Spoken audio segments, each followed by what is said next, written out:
Hello everyone, welcome to my channel. I'm Raz, the semi-retired samurai, and today I'm going to talk about why I did not feel free even though I was financially well off in my 50s.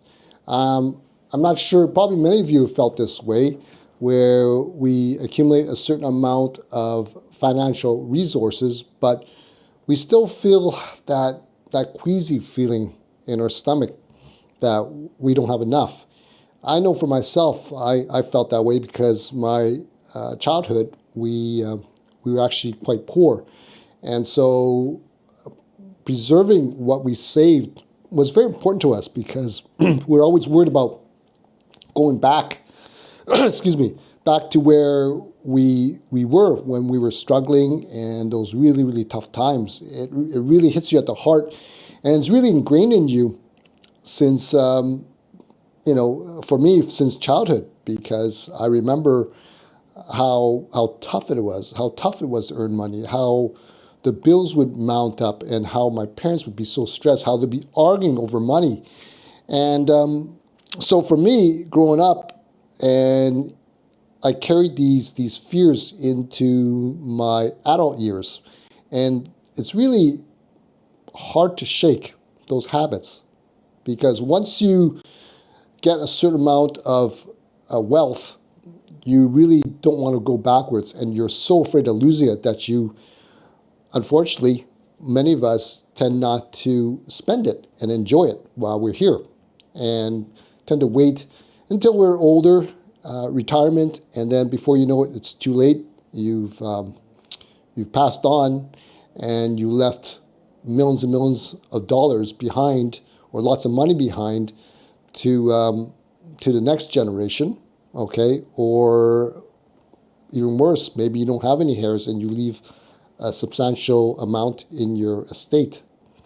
So I want to talk a lot today and share my wisdom today on the moment I realized that more money didn't equal more freedom. So I want to share with you a story. When I was a child, we were working all the time. And as I explained before, my parents were first generation immigrants. And my father made some bad financial decisions when I was younger.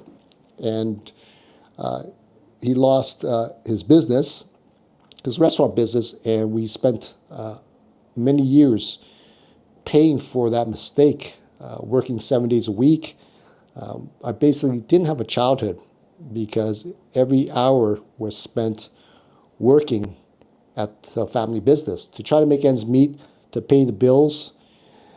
And this was around probably 1979, 1980.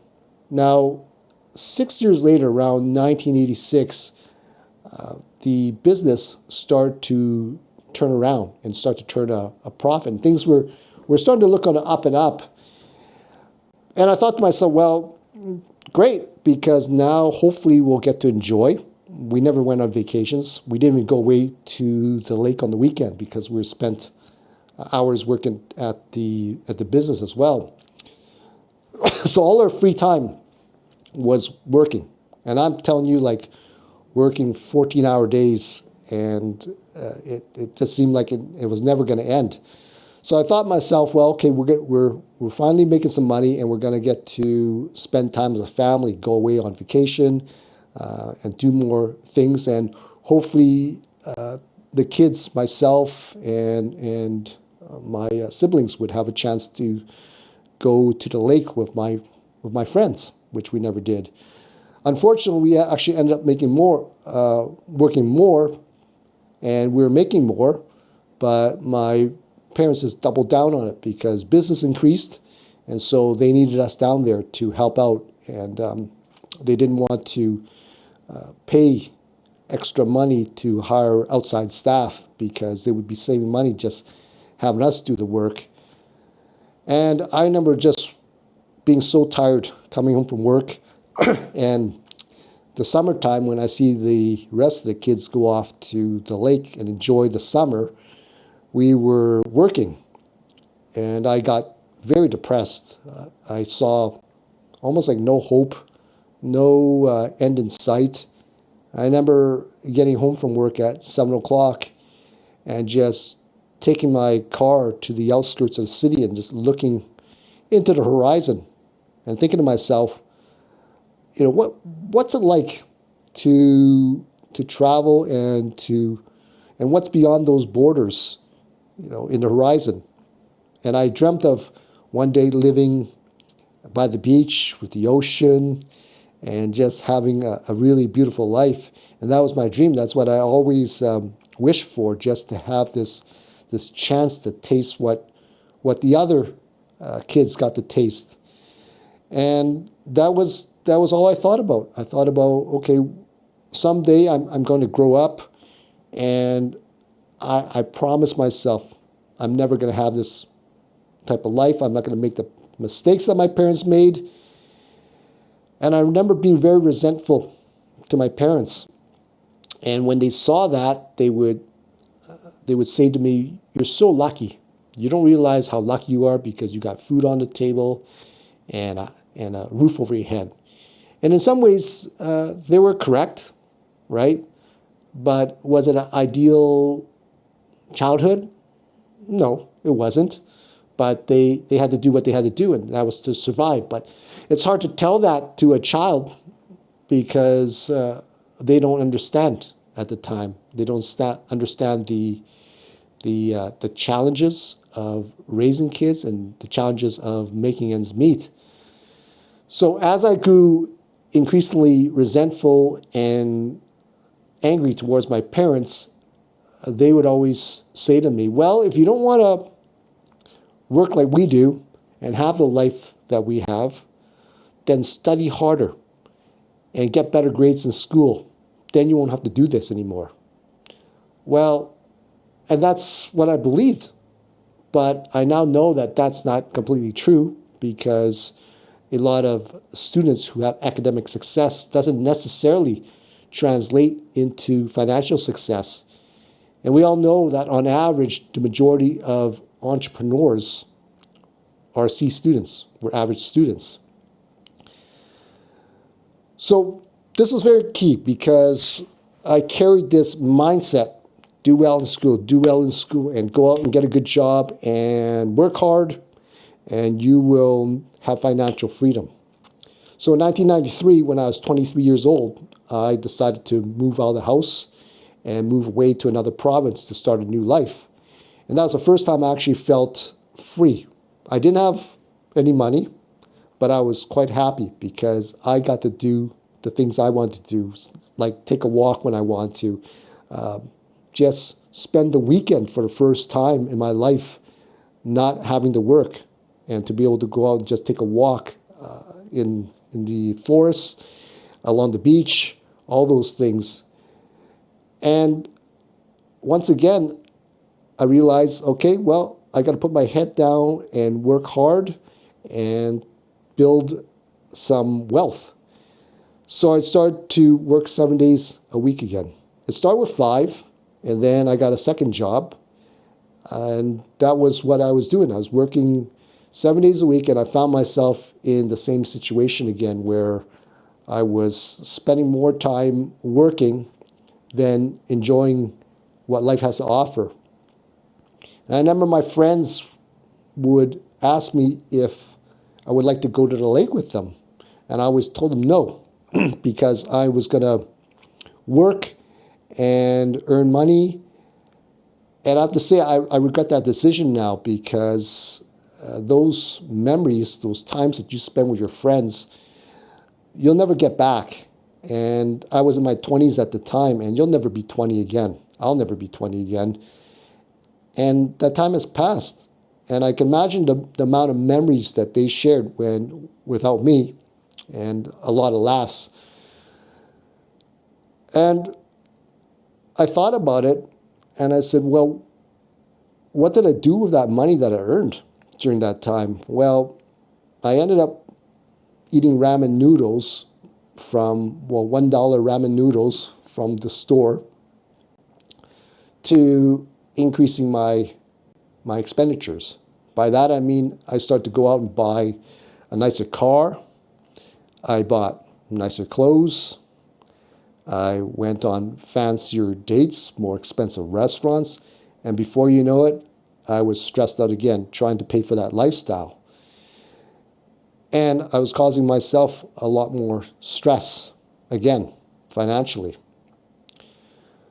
So I thought to myself, well, this is the wrong way to go about things. And I start to stop what I was doing and think about what I was doing. And I end up selling the car, getting a cheaper one, and start to cut expenses. But my habits still were haunting me because even though I knew that was a problem, I couldn't help myself to treat myself to expensive stuff that I couldn't afford, because all my life I never had these things. And I thought, well, I'm depriving myself. I'm working so hard and retirement is so far away. So why don't I treat myself to this, this these new clothes, these new shoes, all these things that I really didn't need at the time. And now I've got myself in this trouble again. And when I was in my 30s, I decided, well, I'm not going to be able to make it financially and reach my financial goals and reach my fullest potential if I continue working for somebody. And at the time, I was working for a university, which is a government job. And I would have had a great pension, but for me, I want to be very highly successful financially. So I went out and started my own business. And that was probably one of the best things I ever did. Even though despite the challenges, I got to live the life that I want to live, which was teaching martial arts for a living. That was always a dream of mine. The only problem now was because I poured my heart and soul into it, I was working 7 days a week. I never complained about it because I was doing something I loved. However, I found myself working not only 7 days a week, but very, very long days, because you have to when you're wearing all hats of the business. You're the bookkeeper, the admin person, the receptionist, the janitor, the person on the floor teaching. I was teaching 7 days a week, and often early morning, noon, I teach children's classes at 4 to 5. And then I'd teach the night classes for adults. And then by Saturday, I'd call it a day. And Sunday, I would have the day off. And eventually, believe it or not, I started adding a Sunday class. So I was doing it 7 days a week. And so finally, the business started to take off. And I was starting to make my first 6 figures. And I was over the moon. I thought, wow, I made it. I was rich and everything like that. And to make a long story short, as I got into my 50s, I realized that, wow, I can't believe I'm still doing this, because I was still working hard. I was still working 7 days a week.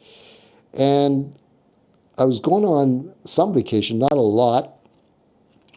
There was actually years I didn't go on vacation. But every time I went on vacation, I was always tense. I was always stressed. I couldn't relax because I was always thinking about the business. And most of all, I felt guilty about taking vacation, because when I was a kid and I would ask my parents if I can go to the beach with my friends, they would always say no, and in a very upset tone, and tell me that to stop being so lazy, and that I was lazy and that I should go work, and I need to do work. And so I carried that with me into as an adult. So when I was on vacation, I always felt guilty that I didn't deserve it, that I should have been back here working on my business and not slacking off.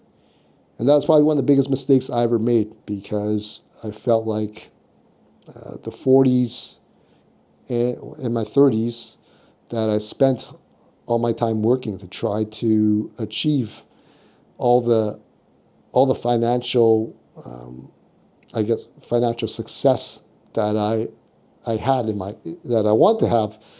And probably there was a thing that changed. And I thought to myself, wow, I promised I wasn't going to do this to myself, to work like my parents. And here I am, about to turn 50. And I'm doing the same thing that my parents did, was work, work, work, work, and never stop to enjoy the present moment. When I turned 50, something changed. And I got a health scare that really shook me to the core. One day I woke up with extreme stomach cramps. I thought it was indigestion, but it didn't go away. It didn't go away for hours. The days became weeks, and the weeks became months, whereas I had this constant stomach pain. Usually after I eat. I never felt it before. And so I went to multiple doctor's visits, seen different specialists. They couldn't find anything that was wrong. I did blood work. I was very healthy. I mean, I eat very well. I exercise almost every day. So it was really scary. And also, I lost 15 pounds, and everyone that saw me can see the difference, and they were asking me if I was okay. And after months, probably about 6 months of seeing different doctors, specialists, the only thing they could say was that I had IBS. And that was kind of a relief, but it wasn't, because I wasn't sure what it was. So I started to do some research, because when you don't have your health, you're not feeling your best, you are checking all the resources to make sure that you can find out what exactly is wrong with you. So I looked into IBS, and I saw that it's usually caused by people who have chronic stress. And that was like a big wake-up call. And from that day on, I started to do things to release the stress, other than my regular exercise. But I started going to yoga. I started eating foods that didn't cause inflammation. I started to try to get some proper sleep. And I started to remove anything that causes stress in my life. Toxic friends, anything that was negative. The news I stopped watching, just to calm my mind and spirit. I also started to take other supplements that would help my gut microbiome, so better probiotics. And then the pain slowly went away, and I started to gain my weight back. And that's when I came to the conclusion that without your health, it doesn't matter how much money you have, because that health scare that summer prevented me from doing the things I wanted to do. I was in so much discomfort. I didn't go out for my normal bike rides. I didn't go spend time hiking that summer. I was just inside, keeled over on the couch in misery and pain. And I said to myself, well, if I get through this and I am healthy, I promise myself that I'll never, ever take another day for granted. And from that day on, I started to live purposefully, and decided that I was going to spend more time enjoying my success and enjoying my time on this earth. And that is what I started to do.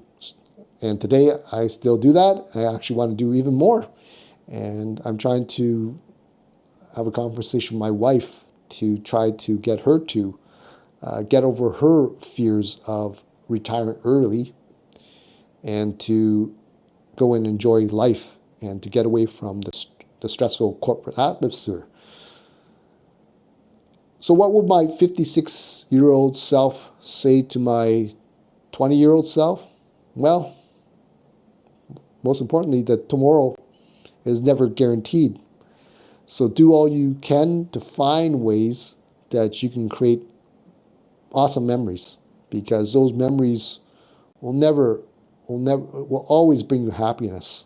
Because when we're on our deathbed, we never say, wow, I'm so glad I owned the 6 luxury cars and the 6 luxury watches. We always go back to all these old stories. In fact, I do, about the good times that I shared with family and friends. And when I don't see friends for a long time, that I knew since school, and I see them again, we always go back. No matter how many times, we always talk about old times, right? And that's what should matter the most. And number 2, don't be afraid to get rid of toxic people, because I was so, I guess, concerned about saying no to people and to offending people. And really, a lot of these people that I had in my younger years, they didn't really serve me, right? They didn't really align with my core values. And there's really no need to spend time with you, because when you're younger, you don't think of your time. But as you get older and you realize it's a limited resource, you start to think about how you would like to spend it, who you like to spend it with. And if a person is causing you some kind of heartache, they're argumentative, and they're not really contributing to the value and quality of your life, let them go.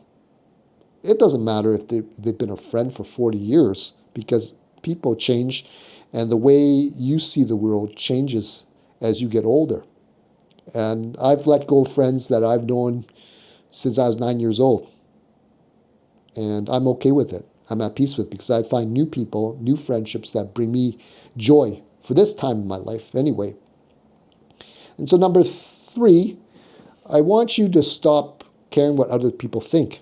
When I was younger, I was so fearful of what other people think, because I want to belong. When I was a kid, I didn't have all these toys, all these things that the neighborhood kids have. So I always felt like I was the outsider. And when you're young, your self-esteem and your self-worth is all tied to feeling you belong. And I realized that these people don't really matter in my life. And I think it's important to not get into the lifestyle trap where you're buying things to try to impress people, because a lot of those people you don't see, you don't spend time with, you don't like. So why would you go out there and put your stress on yourself to try to impress these people? I just do what I feel is right. I go on trips that I want to go on. And I don't care what anybody says, really, because they've got their life, I got my life. And if they're so concerned about my life, I feel sorry for them, because I don't know why they're wasting their time worrying about me when I don't associate with them on a daily basis. And lastly, this brings us to point number 5, and that is your health. And like they always say, the old saying is, health is wealth. And it couldn't be more true, because without health, you can't enjoy your life. And we all know that it's no fun when you want to go on a hike and your knees are not able to withstand the pressure. And I think a lot of people tend to overlook this. I know a lot of YouTubers talk about financial health, and there's a lot of resources on there, but they rarely talk about keeping yourself healthy so that you can enjoy your go-go years or your younger senior years. And for myself, I am a health nut. I never liked hospitals. So I really had this big fear of aging because I saw my grandparents go through it. Now I'm seeing my parents go through it. And I see how much it affects their overall happiness. So take care of yourself. If you're going to join that gym membership, get a personal trainer, or even go with a friend that you can partner up with to help yourself exercise more often. Go for a walk. It doesn't take that much and it's free. And that is so important because when I had my health scare, that was one of the things I thought about was, wow, this is horrible, because I found myself not being active like I usually am, and it just really sucked the energy out of me. So keep that in mind, stay healthy, and hopefully today's talk inspires you, motivates you. If you're thinking of going on that trip, you're thinking of taking early retirement, do it. Because I had a conversation with my wife yesterday, and one of the things is she's always worried about having enough. And I told her that we have enough to be comfortable. But it takes a lot to convince her. But one of the things I said to her was, well, is it really worth it to work that extra 1 or 2 more years? Because when we're 65 and decide to go travel, you can have all this money, but you can never go back in time or buy 5 more years back of your time to go on that trip that you've been wanting to go on for a long time. So keep that in your head and really go out there and do it and enjoy life, because that's what it's meant to be, is to live, to enjoy what we have on this earth, and to be happy. Hopefully that motivated you and inspired you. And I'd love to hear you guys' comments below, because maybe you're in the same situation and wondering when to pull the trigger to go on retirement and travel, or maybe just take semi-retirement like myself. If you're not ready to jump in right away and you still love what you do, then by all means, keep doing what you're doing. But make sure that you take time to enjoy. All right. So that wraps up for today. And if you like my video, please like and share and subscribe. And feel free to check out my next video. Take care. Bye for now.